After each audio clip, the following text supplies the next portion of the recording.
Bonjour, bienvenue en rédaction en français. Je m'appelle Stéphanie Bourassa et j'enseigne à la formation à distance depuis 2007. J'ai un bac en langue et un DEP en secrétariat. Je cumule aussi quelques années d'expérience comme réviseur linguistique, dont 3 ans pour l'Université du Québec à Trois-Rivières. Je vous accompagnerai avec plaisir dans le présent module. Mon rôle est de répondre à vos questions en lien avec la matière, les exercices, les devoirs ou toute notion incomprise. Je vous invite à me contacter par courriel. Si vous souhaitez obtenir un appel de ma part, il vous suffit de m'indiquer vos disponibilités et je me ferai un plaisir de vous appeler. N'hésitez surtout pas à me faire signe s'il y a quoi que ce soit. Je suis là pour vous.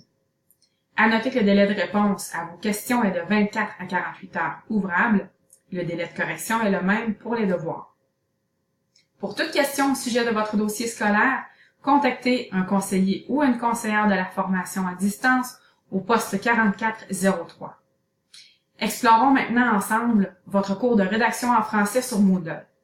Juste avant, je fais une parenthèse pour vous dire que Moodle offre une application pour téléphone intelligent. Cette application s'appelle Moodle Mobile. Voici la section vacances. Un message en lien avec les vacances peut s'y trouver. Voici la section avant de débuter. On y trouve l'échéancier qui vous aidera à bien planifier votre période d'études. Il comporte aussi des renseignements importants. Voici les coordonnées pour me joindre. Maintenant, le plan de cours. Il présente, entre autres, les objectifs du cours, c'est-à-dire les compétences à atteindre, le préalable, ici mise en page de correspondance. Les notions apprises en mise en page vous seront utiles, en effet, en rédaction. Le plan de cours comporte également d'autres renseignements d'importance, dont la feuille de route que vous devrez suivre pour respecter les étapes d'apprentissage. Vous saurez, entre autres, par quoi commencer. Quand vous aurez terminé la lecture du plan de cours, répondez ici à quelques questions. La réussite de ce test vous donnera accès au devoir 1. Ce lien vous donne accès au corrigé du guide pour valider vos exercices. Voici maintenant un tableau qui vous indique les notes que vous devriez atteindre pour chaque devoir. Il donne aussi des précisions sur l'examen. Voici maintenant la section liens et outils d'apprentissage. Vous pouvez bien sûr enregistrer sur votre ordinateur tout ce qui est téléchargeable, donc n'hésitez pas à le faire. Je tiens aussi à souligner que le français est un atout très appréciable en comptabilité, donc profitez-en pour parfaire vos connaissances. Cette section, donc, comporte de la documentation variée importante, prenez-en connaissance.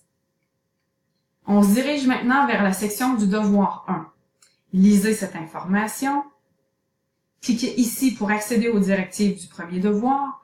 Il est important d'avoir fait l'apprentissage de la matière indiquée dans la feuille de route, c'est-à-dire lire et comprendre la théorie et aussi réaliser les exercices, avant de faire le devoir 1. Rappelez-vous que les notions apprises ici, elles pourront être appliquées non seulement dans les autres modules, mais aussi sur le marché du travail.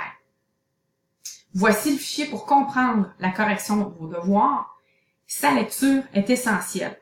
À la réception de votre devoir corrigé, vous devez vous assurer de bien comprendre vos erreurs. Lisez aussi sur ordinateur la fiche d'évaluation vous donnant votre résultat et mes commentaires. Bien entendu, contactez-moi pour toute question. Voici la section du devoir 2, devoir 3, devoir 4, puis un sondage pour connaître votre satisfaction qui nous tient à cœur. Cliquez ici pour répondre à quelques questions et pour donner vos commentaires. Merci à l'avance de prendre le temps de le faire.